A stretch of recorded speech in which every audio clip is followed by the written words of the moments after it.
Another year around the sun has me wearing shades. Mover Nation, what's going on? It's my birthday. Thank you so much for joining me. I am still a little under the weather, but it's good to see all of you. I have a lot to catch you up on. I got a new podcast. I got an update on my life. And like I said, it's my birthday. I'm Collier Landry. Let's get into it. Testimony continued today in the most notorious criminal trial in which Dr. John Boyle is accused of killing his wife, Maureen. The boy confidently told the jury it was his decision to testify against his father. I heard a scream. I heard a thud. It's about this loud. We, the jury, find the defendant guilty. I decided at an early age that our trauma should not be what defines us. It's what we choose to do with it that does. I'm here to share my unique perspective on true crime, mental health, society, and popular culture, and always with a slight sense of humor. I'm Collier Landry, and welcome to my show. Live from Santa Monica, California. Mover Nation, what's going on? What's going on? What's going on? Wherever you may be and however you may be watching or listening, thanks for making me a part of your day. Happy Friday, February 28th. It is my birthday, as I said, and it's so good to have all of you here with me. There's Marisol in the background. She's barking. She'll be joining us very soon. I'll go downstairs and get her so she can say hi to everyone because I know she's probably ready for her treats. As you guys may or may not have known or seen or noticed, I have not been live for about close to 2 weeks. I was working on a project, a shoot, and then I got sick, really, really sick. This week I don't know what it was. I don't know if it was a flu. I have no idea what's happening. I'm somebody who doesn't get sick very often. But I definitely got something. I'm still getting over it. My throat is a little scratchy, as you guys can hear. I was under the weather. So thank you all for being here.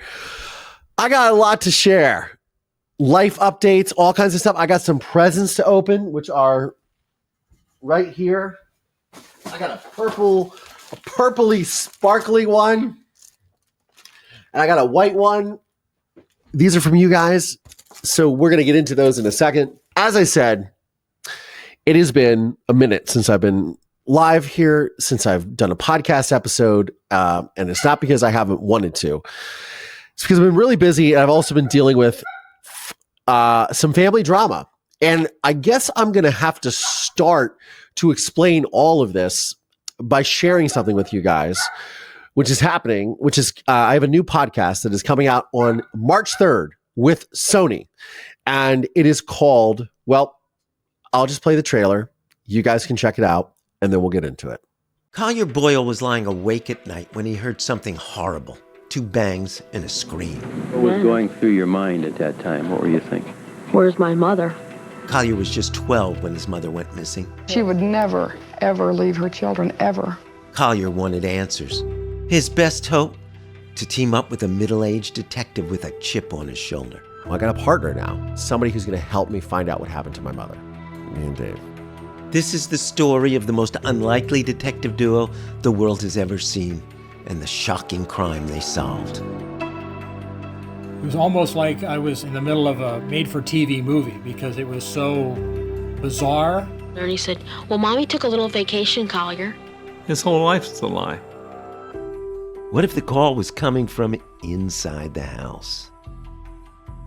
From Sony Music Entertainment and Orbit Media, this is Finding Mom's Killer. Coming March 1st to the Binge. Listen wherever you get your podcasts.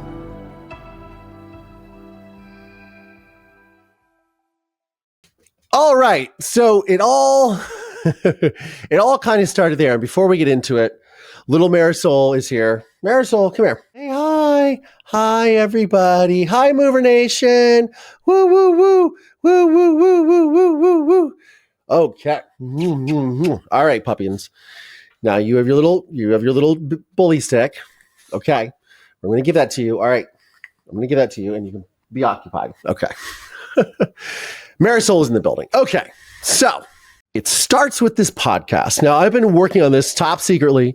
I've been working on this since last September. For those of you that have listened to the podcast for a while, I interviewed a group of gentlemen, 2 gentlemen, in fact, about a case and a podcast that they had done called The Burden from Orbit Media and Sony. And that was back, I want to say, in June of last year. I got a call from a publicist or an email from a publicist saying, hey, I'd like to have you interview these guys. I got you on a couple of shows, could you return the favor kind of thing, right? And I was like, yeah, okay, cool. And I believe if you guys had seen the episode or listened to the audio podcast, it was with Steve Fishman and a guy named oh God, what is his name? He was an attorney, but they did a podcast called The Burden about Louis Scarcella, who was a corrupt cop in New York City. Kat Loves Catskills, who's on here, she told me a lot about him because she lived in New York at the time that all this was going on, was very familiar with him. And Louis Scarcella was an overzealous detective who then used his power and influence to incarcerate people unjustly, basically pin cases on people, did a lot of witness tampering, etc. Like he was doing a lot of good work. And then, as most people, absolute power corrupts absolutely. So during this interview, if you guys have listened to the episode, I am telling one of them, Steve Fishman, who was the producer of the show and one of the hosts, whose voice you hear on that trailer. I told him a little bit, I mentioned something offhand about my father coming up for parole. And he said to me, he goes, well, why, what are you talking about? Wait, what? And I said, do you not know my story? And as many people who were solicited via email to be on podcasts, they had no idea who I was, what my story was, or anything. So it was very, very, very interesting to see, to hear him say that, because I was like, oh, okay, so you have no idea who I am. Okay, that's great. Now, Steve Fishman sort of, he has a journalistic background. He's a journalist, and he also wrote a book about Bernie Madoff, which I found very interesting. And he was one of the people who got Bernie Madoff to confess on how he pulled off his Ponzi scheme scam in prison after he was convicted and sentenced. So he interviewed him and got this really extensive interview with Bernie, and very fascinating. And I was like, wow, that's some serious stuff right there. I sent him a Murder in Mansfield, my film, and he said, he watched the film and he goes, have you ever done a podcast about this story? I said, well, yeah. I said, I have my podcast, but I've never done like an audio short form, 6 episode, 10 episode series, what have you, right? About the story. And he goes, we have a contract with Sony and we'd like to maybe do something with you. And what kind of story would you like to tell? And I said, well, here's the thing. I said, we've never really discussed how myself and Dave Messmore solved my mother's murder, how we gathered all the evidence, how I, as an 11-year-old, gathered all the evidence with Dave, got Dave to believe me. And together we teamed up to get my father convicted, right? And to find the perpetrator and all that stuff, right? Spoiler alert if you don't know my story. And I was like, I think that's a really fascinating story. And he thought so too. They pitched to the Sony execs. And to make a long story short, here we are 6, 7, 8 months later with Finding Mom's Killer, which is out on Sony on the binge, out on Monday, March 3rd. So during this whole thing, I had to start to kind of get people that I maybe had in a Murder in Mansfield, didn't have in a Murder in Mansfield, different people who I really wanted to hear from, bring their voices into the show itself. So I set off as in my role of producer, right? Not only am I the central character of all of this, but I am the producer as well, or one of the producers. And we gathered up all my father's letters, all the trial footage. We went through, and interviewed a lot of people, sent the crew back to Mansfield to interview some people. Dave Messmore is obviously a large part of this podcast as well, as is my father. So one of the things that is been pending in my life and that I have been acutely aware of is the fact that my father is up for parole this year, and that I will no doubt have to do something about that, whatever that is, and coming to terms with it. So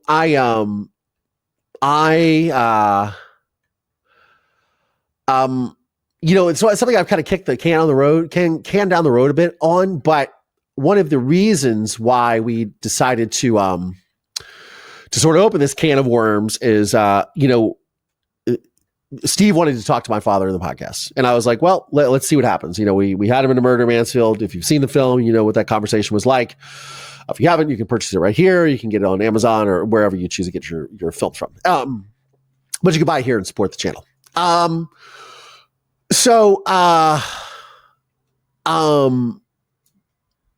As we were making the show and as I was doing, lots of recording, Steve came out here a couple of times. We recorded right downstairs in my living room. We were trying to figure out, okay, how am I going to approach this whole thing and how am I going to get my father involved? So Steve reached out to him in prison. And because I have not had any contact with him in about 5 years since the pandemic. And I said, look, I'm not really super stoked about getting and allowing this man back into my life. But for the sake of the project, I'll entertain it. Right. And Steve reached out to him and he was more than willing to share his side of the story, which I was very surprised. And so Steve interviewed him over the last couple of months. And then came the time for, the sort of dangling of the carrot was, I'd like to have you talk to your father, Collier, and to sort of get my father to talk with, so I would talk to him. So much to my chagrin, I agreed to do it. And I reached out to my father. This was about 3 weeks ago now. And and it's a wave of emotions. And I've got my little journal up here. I was going to read some stuff from it. It's been a wave of emotions because this is a man who has been very destructive in my life, as you know, and I am very, I was very reticent about opening that line of communication with him, as were other people in my life. But I was like, let's do it for art's sake. Let's see what we can accomplish. So this was, I guess, 3 weeks ago. So I reach out to him and I had to get a new account, and the account that I was using, the prison stopped using it, the service provider. So we had to go to a different service provider, yada, yada, all this red tape that goes through incarceration systems. And I could talk about all this stuff, oh, thanks, Brian. You're 53. You're funny, my friend. No, in all seriousness. So I had to get a new account to and figure out this whole thing. He's now using a tablet to communicate. He probably will try to call here in about 7 minutes, because he tries to call at 3:30 on Fridays because a whole thing has happened. So I reach out to him and they're kind of pressuring me like, hey, have you talked to your dad? Have you gotten on the phone with him? Have you recorded it? And by the way, Cynthia Ann, thank you so much for the super sticker, the birthday sticker. I appreciate it. $20, very generous. Thank you so, so much. I really appreciate it. So I get an email from him and I guess I should just read it. Can I do it? I have to do it on the app. I can't do it online. And he's probably emailed me again today since it's my birthday, but I get this email. Oh man, this is okay. This is talking about my, my birthday, but we're not going to get into all that. Okay. So I get this first email. So let me see. This is before I spoke to him. So I log on. Yeah, this is Super Bowl Sunday. Okay. Collier, very pleased to resume contact with you. Yes, it has been a while, so let's keep up our conversations. I've been keeping my eye on the wildfires as they approach Santa Monica. Glad you are safe, but keep water in the pool. Never know what Gavin Newsom will do. So I first asked him, because my father is sort of my genetic petri dish, how his health is. And I'm very curious, because I haven't spoken to him in a while, how he is cognitively. So I get this email and it says, I am healthy and moving forward. I have been blessed by being selected by ODRC, Ohio Department of Rehabilitation and Corrections, to work as a social human services assistant in the transitional program unit, aka the segregation unit, for the past 2 years. Positive impact on the lives of IPs, incarcerated persons. More about that later. So essentially, he works with people who have suffered addiction issues or mental health issues. Yeah, right. I can hear all of you doing the collective sigh. Work with these people in prison. So he gives me my uncle's address. My uncle, who is my father's brother, my Uncle Charles, who was my mother's closest friend, she used to talk to almost every night. And when I remember as a child, and he was my favorite person as far as my family was concerned. My Uncle Charles, I loved him so much. I wanted to be like him. He worked for the Department of the Navy. He worked in submarine technology. He was a consultant for Tom Clancy on his novels because he had so much knowledge of nuclear subs and the way that they worked and all of this stuff. He was like a hero of mine. And I loved him, and my mother loved him.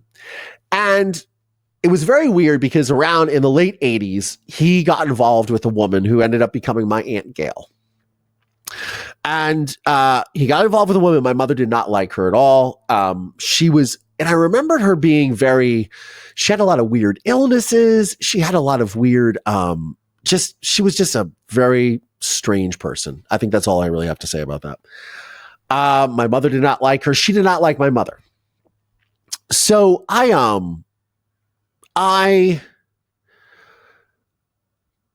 knew that they were together. And one of the things that and all this is always about closure in my story. And the last time I communicated with my uncle, I haven't seen him since 1998. So he came to visit me when I was in music school.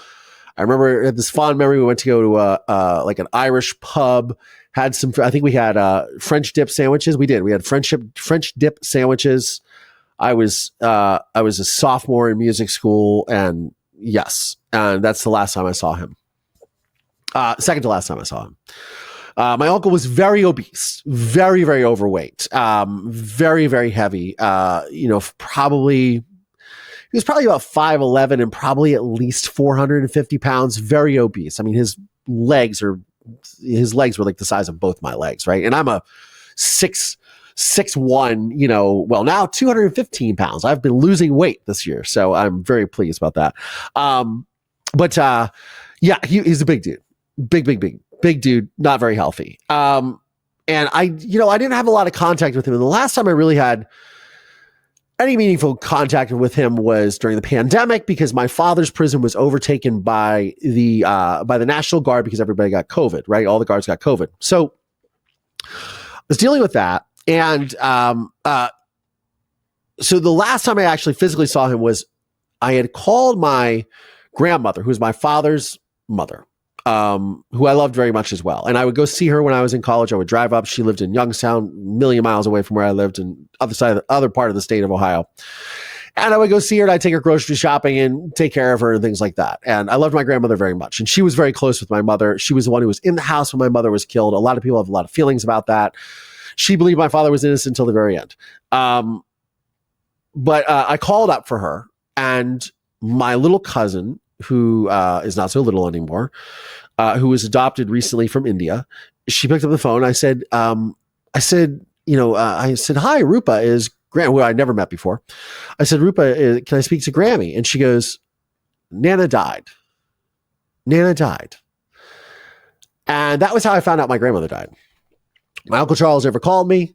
No one ever told me. No one ever alerted. She then goes and gets my aunt Mimi, who then gives the phone to my Uncle Charles. And he just tells me, oh yeah, she passed away. And I was like, okay, was anybody going to call me? Well, we didn't want to bother you. This is my family. Just, they're strange. So I get on the phone with my Uncle Charles, and I was like, why didn't anyone let me know about this? And I said, when is her funeral? And he goes, well, it's today. We're having the services today. So I had to drive from the other side of the state to go to this funeral. I was not very happy. I was very much, and my relationship with my uncle was such that he was supposed to adopt me. He was my godfather. And he told me the contingency to adopt me was that I had to recant my testimony against my father and say that I made everything up. He actually came out of the woodwork after my father was convicted, saying that he saw my mother in person outside of his office in Washington, D.C., which was utterly fanciful. I remember and it's probably, I think we talked about it in the film A Murder in Mansfield. I'm sure we talk about it in this podcast as well, but Dave Messmer recalls when the judge told him to shut up and leave the courtroom, or he was going to hold him in contempt because of what he was saying, which was things like my mother was still alive after my father had been convicted for her murder. So that was one of the things. And to say that this haunted me my entire life is an understatement. I didn't have much contact with him when I was adopted. He would pop in every once in a while around the holidays because he'd come in town to see his mother, my grandmother. And so he might swing by my adopted parents' house and we might go get something to eat really fast. But he might call occasionally on holidays, but just not a whole lot of anything. And we were rather estranged, and it continued to be so for the rest of my life. So,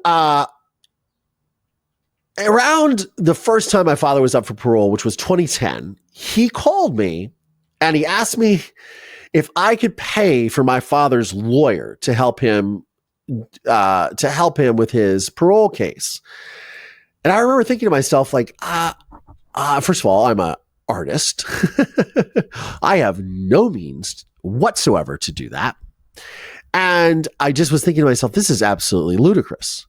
And I said to him, I said, I have no money. I don't have a pot to wee in it or a window to throw it out of.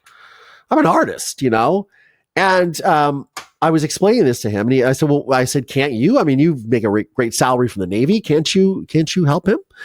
And he said, no, that he couldn't because of terms with the Navy. I wanted to put my headphones on so I can hear better. So he wanted to do that because, he wanted to make sure, he couldn't because of his contract with the Navy, which I thought was really suspect to begin with. But that's neither here nor there. So I, of course, did not pay for my father's parole back in 2010. I had no money to do so. I had no interest in doing so. I actually did advocate for his release at the time because everyone else was not going to advocate for his release. And I knew that there was no chance he was going to get out. And I did it to curry favor with my father because I wanted him to participate in any project that I was going to do with my life. And I knew that by doing that would do. I knew there was absolutely no way he was getting out. And I lived in California, and I wouldn't have been able to take custody with him anyways. I was in no financial position, nor am I still, to do that. But I thought, okay, and I've talked about this on this podcast before. And so that's sort of where it all left. And I didn't hear from my uncle for many, many years. And I would reach out to him. I had his phone number. He wouldn't call me back. Sometimes I reached out to his email. He would he might get back to me, he might not. It just was weird. And it was like, here was somebody who was so close to my mother, who was so important to her and was so important to me, mind you. And I just thought, I just have no clue why this man does not want me in his life. I was his godson. And I had this thing, my mother had this declaration that used to hang on our wall, and I've got it probably somewhere in storage, but it was called the Ode to Collier Landry Boyle. And it was something that he wrote at my christening. I'm from a Catholic background. My family, Irish Catholic, Italian Catholic, they took Catholicism very seriously. And so I did all the things, but I was obviously baptized in the church. And this was during my baptism and or when I was born or whatever. There's some ceremony. I think it's my baptism. And it was a big ode, it was a big, long thing, which was very beautiful, but how he was going to be my protector should anything happen to my parents, and how he'd always look out for me, and how he loved me more than anything, and et cetera, et cetera. So, this is the sort of relationship that I have had in my head. Like, why could you never be there? So fast forward to the pandemic, when I get a phone call from him, or an email actually, saying that my father's prison was taken over by the National Guard, that my father was sick with COVID, was in the infirmary, and I needed to get a hold of him. And so I called my uncle, And we talked, and he sort of did the whole thing that he would always do, which every time we would talk, he'd be like, "Oh yeah, so how are things going?" Very, very, very like just word salady, vapid conversation, what have you. Not about any real substance. Oh, how you doing out there? Oh yeah, it's bright and sunshiny out there. Hey, do you ever go to Carl's Jr.? You never which is Hardee's back east, but we have Carl's Jr. out here. I don't eat fast food. It's garbage. No offense if anyone does. I don't eat it. It's in my opinion, it's garbage. But he would always ask me about fast food. I was like, Uncle Charles, I don't eat fast food. So I don't know what to tell you. But I was very disturbed with the fact that he just kind of always blew me off. And this was after, Murder in Mansfield had come out. It hit streaming services in 2020 or 2021, actually. And I just, sorry, my throat is getting dry. Like I said, I had this throat issue all week, and I've been sick with the flu, whatever. I don't know what it is, but at the time it was the pandemic. I was living with some roommates. We all got a house during the pandemic, and all of us were up to no good. Full on pandemic, drinking, partying. It was, not a good mix. Which was one of the things that caused me to decide, I'm going to get sober.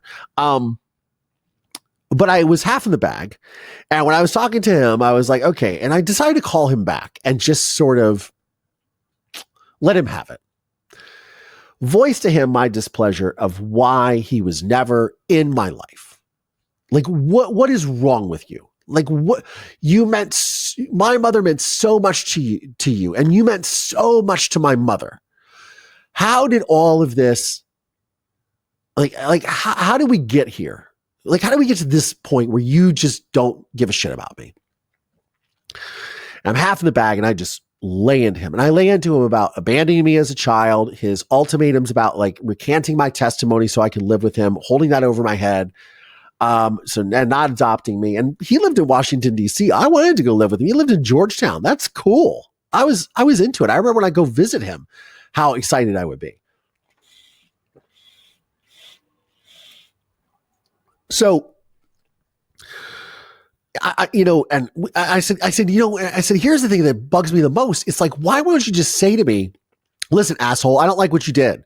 I think you put your father in prison. I think you did this, or I think you're wrong about this, or we didn't. I was like, why did you give up on me? Like, why did you give up on our relationship? I don't understand that, and as I said, I'm half in the bag, and I'm just like, I'll say whatever. I was like, can I just even get a fuck you from you? Like, can I even just get some emotion from you? And he's like, well, fuck you, or blah, blah, blah, I was like, good, get it out. Please, this is the most emotion I've ever heard from you in 25 years. So, and we ended it with I was like, look, despite what we've been through, I want to have a relationship with you. I love you. You are my uncle. You're like the last surviving connection to my mother and to my life and all of this. And, I've only done things to honor my mother, to honor my family, to really do what was right.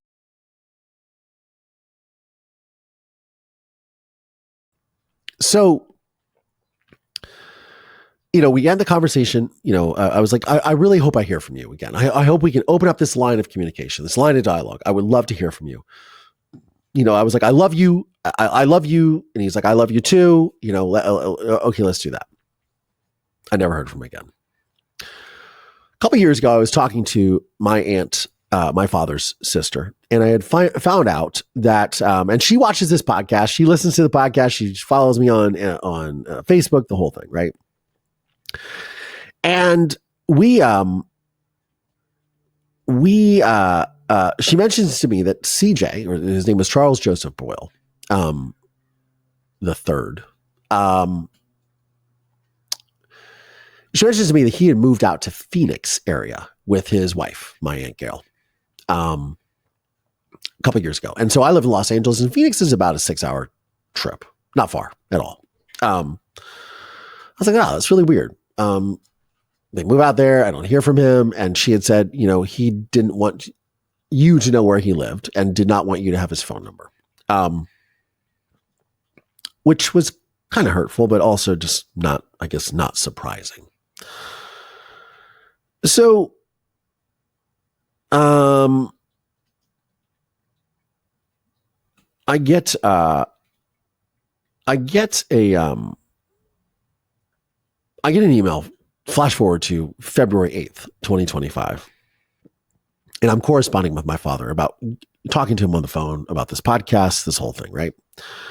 I get an email from him and it says, Collier, prayerfully you are well. Sadly, your Uncle Charles is very ill. My last information was from 1/29/2025 via Aunt Mimi, which is my father's sister. Letter, if you are able, please contact her and get a current status on Uncle Charles. Here is the info for him. And he was at a post-acute and rehabilitation facility in Peoria, Arizona. They gave me the numbers. I called both, etc. He said, Gail may not be there. Collier, CJ may not know who you are, so please be patient with him and explain. I think Gail has closed his personal cell phone. So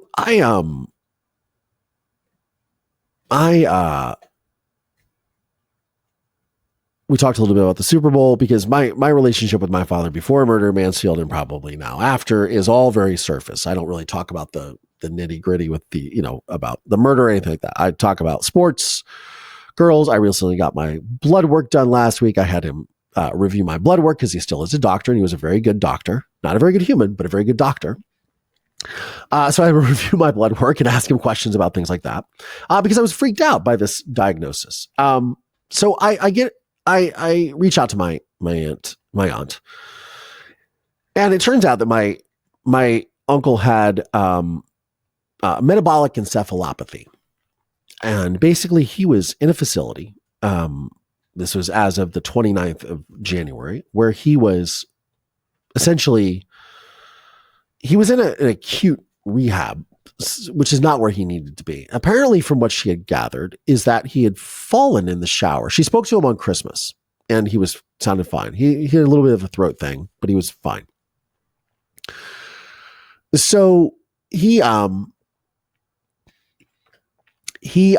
fallen in the shower and apparently hit his head. And apparently, he had taken the car and driven about 100 miles away from his wife. And she was irate because apparently, unbeknownst to me and unbeknownst to anyone, he was her caretaker. Now she's 10 years younger than he was. And apparently was found by police in Arizona muttering on the side of the road, very confused as to where he was. They took him to the emergency room, then they put him in this acute care facility 100 miles away from where he lived, which apparently made my aunt, his wife, very upset. And she was livid because she had nobody to take care of her. So my aunt, his sister, had been calling every day to try to talk to him, but was also trying to talk to my uncle's wife and to try to really find out what is going on here? What is really happening with CJ? And she basically started saying, well, he's not doing well. And I'm going to, I've started emptying out his closets. Now, apparently my uncle, and his wife lived in separate bedrooms in this very large house that they had purchased in Arizona, a suburb of Phoenix, and had separate bedrooms and separate closets and probably separate lives. And I'm sure it wasn't very good. So wasn't, they weren't leading the best life. Or at least in my opinion, I have no idea. I'm not involved in their life, but it just doesn't sound like a great relationship to me. So she was saying to my aunt, well, I'm selling the house. He's going to die. And, I'm not going to the facility. He left me. Could you come out and be my caretaker? This is to my aunt and my cousin who live in Ohio. Would they fly out to Arizona and be her personal caretakers while my uncle is essentially in a facility? And I finally got a hold of this facility that he had transferred to. And among all this, I'm like, look, okay, now I'm involved in this whole thing. Ugh, oy vey. If anything deserves an oy vey, it's this. So I'm thinking to myself, okay, like this is just not the mess that I want to step back into. This is my family. But then I think about the real thing that sort of motivates pretty much everything I've done in my life, which is what would my mother think? What would my mother do? What would my mother say? My mother would say, Collier, go help your uncle. Which, was something I was definitely very willing to do. But I'm like, how do I do this whole thing? So, and I'm getting information from my father's sister. She's very concerned and she can't get him on the phone. So he was being transferred to a newer facility, which was an assisted living facility. But this is all stuff I've learned in the last week and a half. When you're transferred to an assisted living facility, like the reason that you're transferred there is you just need assistance living. Mind the pun. You just need to be assisted. It means you have function and you can do things, but you just need help, like go to the bathroom or getting your meals made or any of these types of things, right? Not the condition that my uncle was in. So, I guess his wife did not show up the first day that he arrived at the facility, and he was, and I guess you have to sign them in. It was a whole thing. So she finally showed up the next day. But I was like, I need to go and see my uncle, because that's what my mother would have wanted me to do. And that's what I want to do. And from what I could gather, he was going to die alone. My uncle was not going to have his wife by his side or have any of his family. And I can't think of anything worse than dying alone, right? And I felt, despite whatever was going on in my family, I felt very beholden to, like, let's make that, let's do something about this. And it's 6 hours away. It's nothing to jump in the car and go do this. So I actually told my father, I said to him, and I told my aunt, I said, look, I'm going to go out there. And I said, how do you think I should approach this? And I thought to myself, okay, his wife needs a caretaker. So I'm going to reach out and say, okay. So I text her and I say, hi, Gail. I heard about Charles. How can I help you? How can I be of assistance to you? I'm 6 hours away in LA. I can jump in the car. What can I help you with? Now, I'm a good person. Was that really what I wanted to do? No, I wanted to see my uncle. I wanted to be there for my uncle, to see him in the room, and at very least put eyes on him, say goodbye if he's going to pass away. And that's what I wanted. And just, and she had been talking about how she had these family heirlooms of ours, photographs, a gold pocket watch that was my great grandfather's, some cufflinks, things that my father's sister was like, go get those things. Make sure you get those. And I was like, okay. I reach out to her and I say, how can I help you? All this stuff. She writes back 20 minutes later. Why?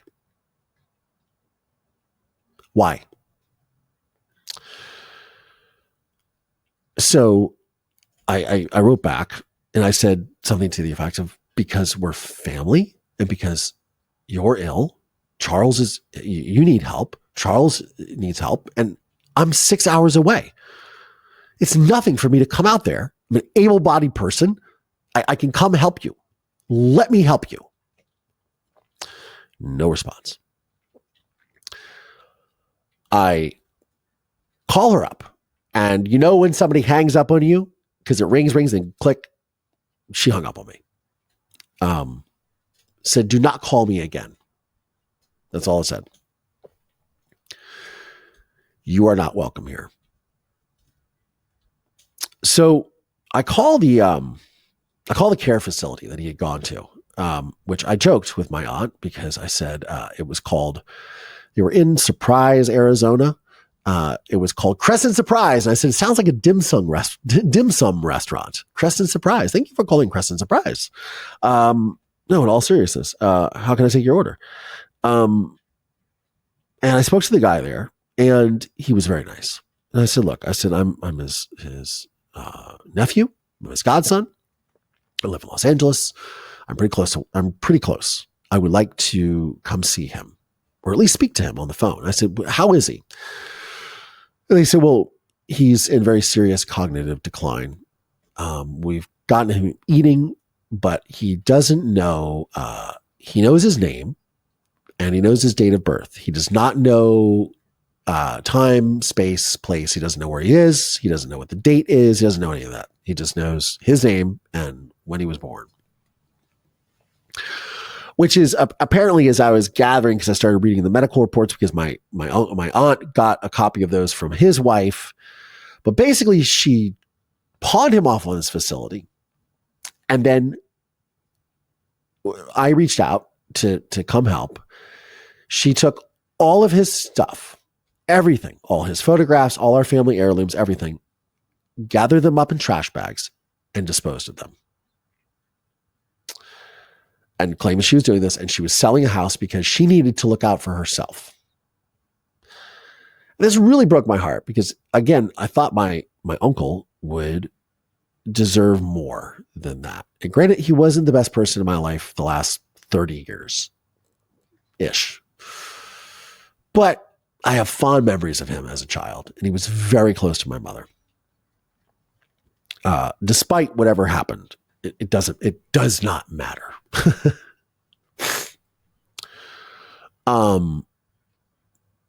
So I called this guy. I spoke to him. He was explaining to me this thing, and he was very cordial with me. And I said, look, if I drive out there, will you let me see him? And he said, yeah, absolutely. I said, thank you so much. I said, I'm not far away. I'm going to pack some stuff up and head out that way. And he goes, well, do you by chance have any power of attorney? And I said, no, I don't. I don't have power of attorney. Why? And he goes, well, Gail has power of attorney. And I said, okay. Again, I just want to go see my uncle.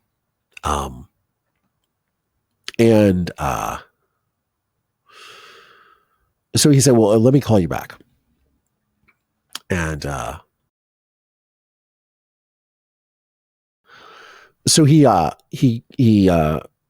me back, and he goes, about less than 5 minutes later, he goes, yeah, Collier, I'm really sorry. I just spoke to Gail, and I can hear her in the background. And she said that you are not welcome here, and you are not to call, and you are not to show up. And she has executed her power of attorney for us to bar you from the facility. Then what she proceeded to do is she barred his sister, my aunt, and her son from calling anymore to the facility because they were able to call and talk to him. She said they could only come in person. So, and there was no way that my aunt is not in the shape to travel. Yeah. So one of the things I learned about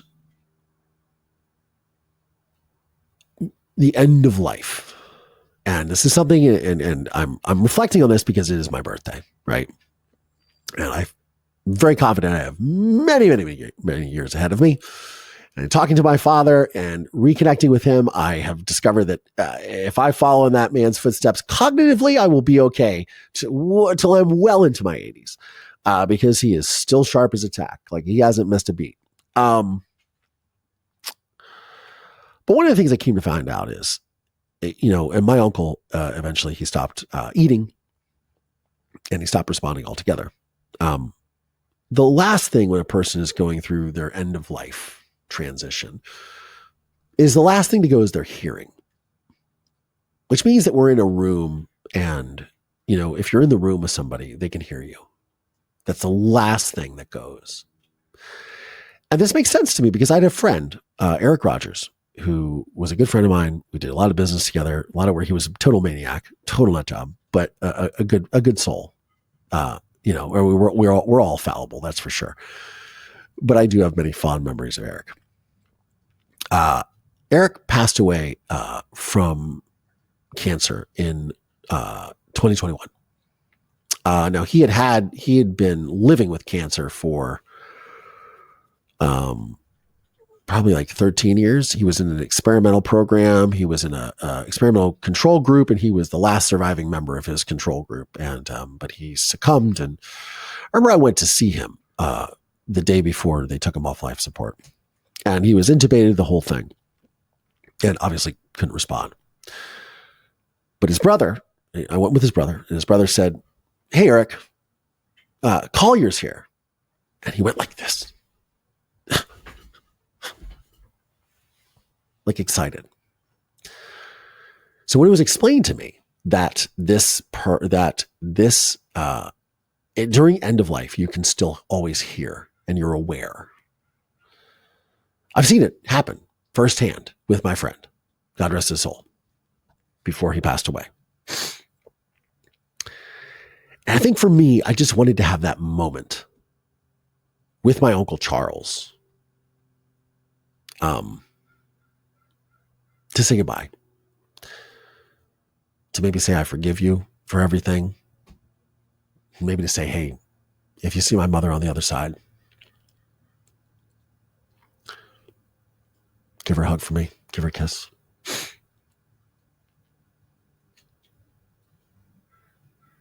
Something like that.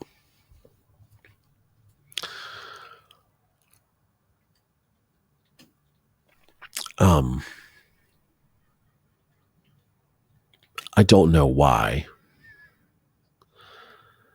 things happen the way they do in life. But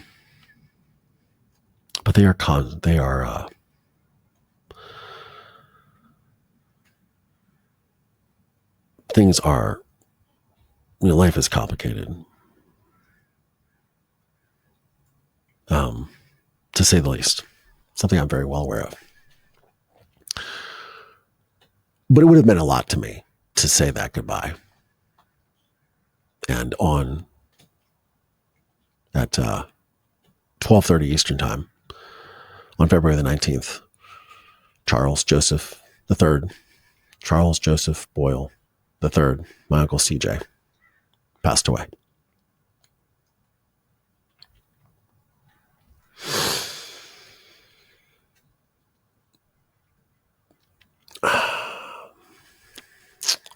And it's kind of hard to articulate all this. And so for those of you that have been like, where's Collier? What's going on in his life?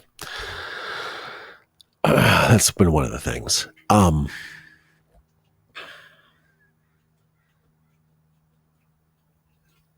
And I think it really, I was talking with my therapist about this. One of the things that really sort of affected me, I think, was just, and I said to my father, because he was like, oh, this doesn't make any sense with all this. And I said, Dad, this is what I talk about. This is the consequences of violence. This is what happens when the shit hits the fan. This is it. And I said, and also his wife hated my mother. So of course she didn't want me around.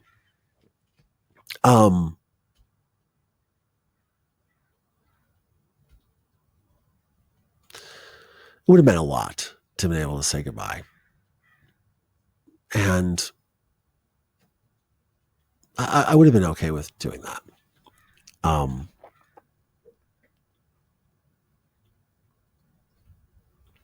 would have been all right with that.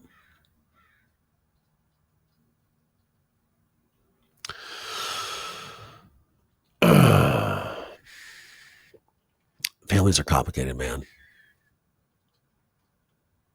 Families were really complicated.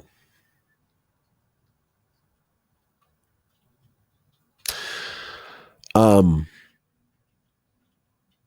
I had to break the news to my father in prison via a message on an app. And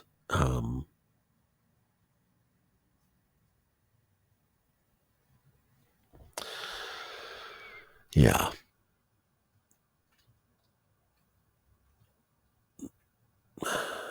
Yeah. Anyways. Now, as many of you know,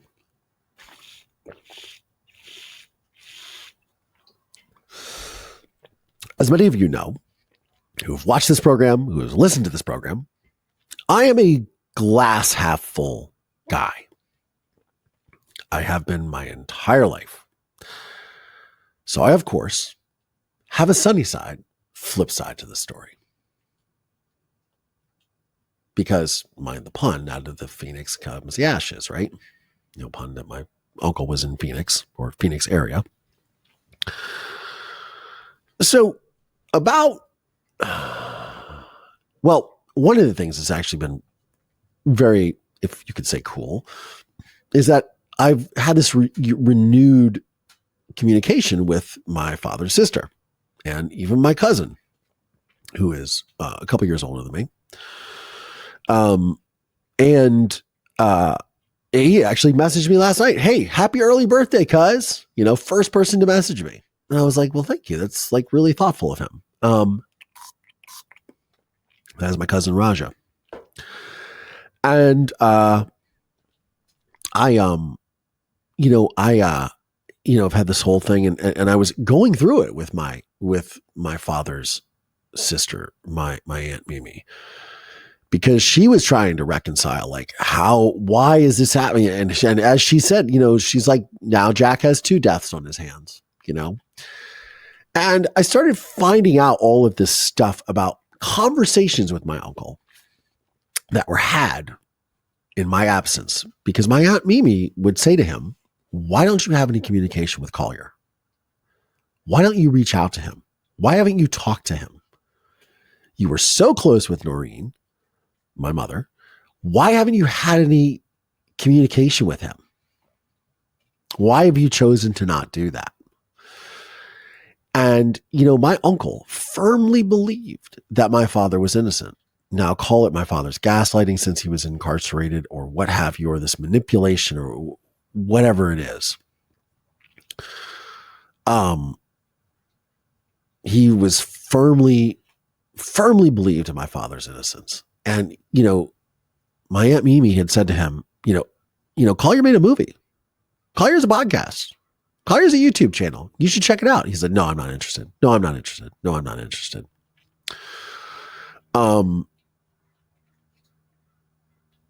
And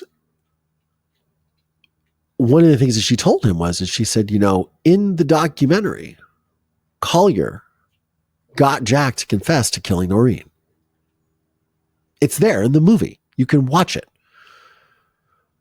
He confesses to killing her. Now, it's not the way that, we all understand it to be, but he does confess to being responsible for her death or causing her death. And my uncle didn't say anything to her on the phone. And every time she would bring this up, apparently, he would push, kick the can down the road, or just wouldn't talk about it at all, or me at all. But one of the things I had found out, and one of the things that I lived with for so long as a child, is because when he had asked me and told me to recant my testimony as a condition of me living with them, and I felt for so long that I was responsible for fracturing that relationship in a way of like, I rejected him and said, I don't want to live with you. And that hurt his feelings. So therefore he's behaving like this because I hurt his feelings. So I never shared this with anybody. Well, now I've shared it with all y'all, but I never shared this with anybody. But it was always in the back of my mind. Like, did I do something to cause this? Because that's just the person I am. I must have done something wrong. It couldn't be because they're fucked up. It's because I did something wrong. So I had this whole like sort of delusional sort of way of thinking of that. Like, I was responsible for him not being in my life. I ended up finding out that his wife, my Aunt Gail, forbade him or forbode him or whatever you call it from adopting me, from fulfilling my mother's request from her will of him taking custody of me. She said, if you bring that child into our house, I will divorce you. I will leave you.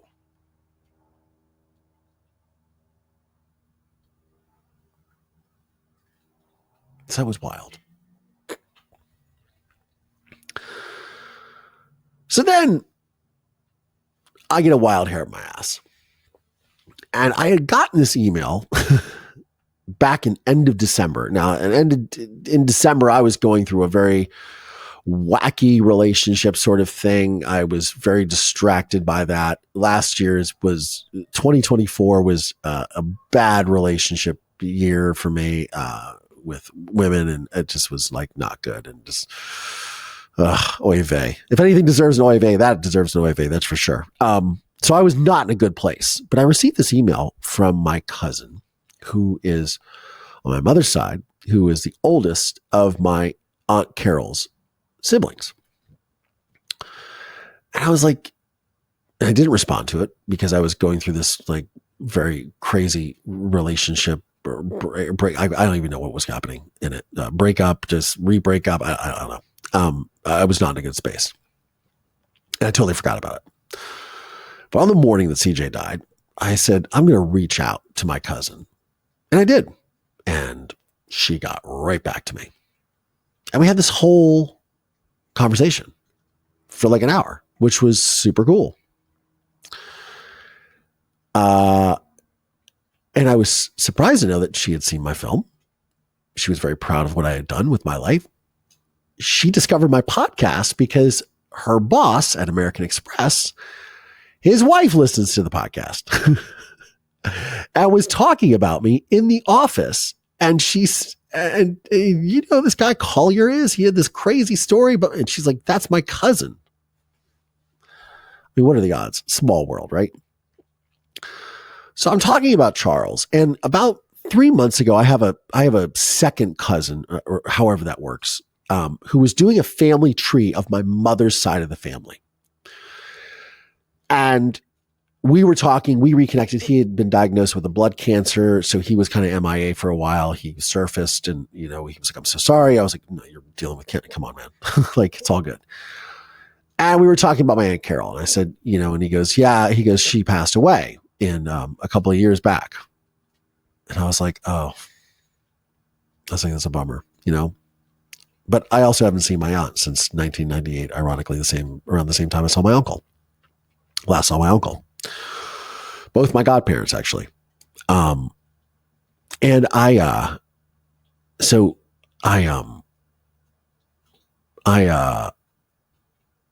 really saddened by that, because I was like, wow, I couldn't have made peace with her either. Couldn't have spoken to her. And now I've lost both godparents, that's what I'm thinking. Both connections to my mother, really, one by blood and one by just friendship and compassion and history. So I'm on the phone with my cousin, and I'm talking about Charles a little bit. Thank you for the super sticker, Gen X to the 7th power. And I'm talking to my cousin, and I sort of just kind of lament. I'm like, I said, this whole thing with CJ, my father's uncle, or my father's brother, rather, my uncle. So it really got me thinking, and I'm just it's such a shame, because I really would have liked to have said goodbye to my Aunt Carol, when she passed away. And it sucks. It's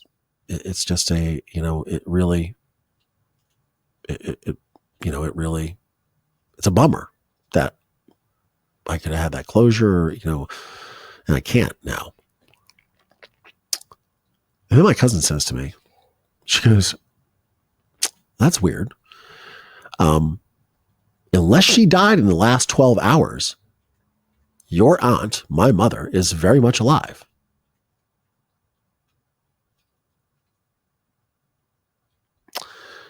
And I'm supposed to speak to her in the next 48 hours. So as I said, I'm always a glass half full, sunny side up, always look on the bright side of life type of guy. Perpetual optimist. I am my mother's son through and through. Out of losing one side of my family, I've now reconnected with the other. That's all I got. for y'all today. That is my life update for the last hour. What I've been going through, what's going to happen. And I will keep y'all totally informed. I'll just close with this. So I hope that the story about my uncle is that you guys found, it's very true. And I wanted to just be real with you guys because of my audience of like what I've been going through lately, but also just, to also give you the sunny side up version, which is just that, hey, look, that I go through real things and that I've just, this is my life and I love sharing and I want you guys to be included in that as I always do. And I always include all of you in my life. And I'm sorry I haven't been on. And like I said, I haven't been, as you can tell from my voice, I haven't been feeling so great. But I'm grateful for everyone that's been here. Black Widow, thank you so much. Happy birthday for the happy birthday membership member for 20 months. Nesty, thank you so much for the $10 super sticker. It says happy 30th birthday from Jet and myself. Yes, 30th birthday. I love this. I love this outlook. But anyways, I hope that you guys found, and Zet, who's here. We have these wonderful moderators. We have Zet, we have Catlips Catskills, Amber Winnell, Karen Fan, who's Karen, I don't know your new handle. Gen X's Seventh Power. Zet sang me a song on my voicemail this morning. It was so sweet. I really appreciate it. Our OG Nightbot holding it down as well. Thank you to all the mods that were here. Guys, I'm so sorry I haven't been here. Joan Beckler, thank you for being here. Shout out to all of you for joining me on my birthday, on the actual birthday. It means the world to me. And that's all I pretty much, have to say, as I always do say, Mover Nation, we do get through another one. I hope that you enjoyed today's episode. If you would, please listen on Apple Podcasts, wherever you get your podcasts from. You guys can rate, review, give me a 5-star review. Also, please check out my latest podcast, Finding Mom's Killer from Sony. That launches on Monday, March 3rd. I hope you guys can check it out. On that note, I'm Collier Landry. I'll see y'all on the next one. Thank you so much for watching. If you'd like to support today's program, please click the links in the description of the show notes of today's episode. And if you like this video, check out this one right here or this one right here. And don't forget to like and subscribe because it helps with the algorithm. On that note, I'm Collier Landry. I'll see y'all on the next one. Good girl, Marisol. Good girl.